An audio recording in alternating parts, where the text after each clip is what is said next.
ഈശോയ്ക്ക് ഒന്നാം സ്ഥാനം കൊടുത്ത് എന്നാ സംഭവിക്കുന്ന അറിയോ? ഏറ്റവും വലിയ ആനന്ദമായിട്ട് നമുക്ക് ഈശോ മാറും. ലോകമല്ല, ലോകം തന്ന സന്തോഷമൊക്കെ ലോകം തിരിച്ചെടുക്കും. ഈശോ തരുന്ന ആനന്ദം അത് ഉള്ളിൽ കിടക്കും.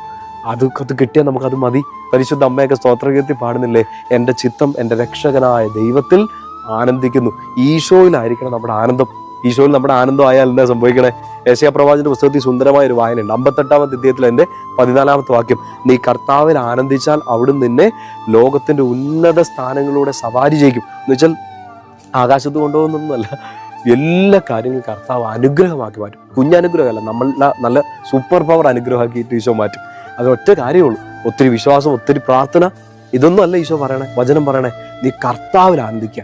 കർത്താവിൽ ആനന്ദിച്ചാൽ നമുക്ക് നല്ല വിശ്വാസം ഉണ്ടാവും. കർത്താവിൽ ആനന്ദിച്ചാൽ നമുക്ക് നന്നായിട്ട് പ്രാർത്ഥിക്കാൻ പറ്റും.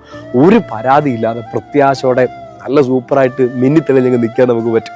ഈശോയിൽ ആനന്ദിക്കുക. എല്ലാ കാര്യങ്ങളും കർത്താവ് നന്മയാക്കി മാറ്റും.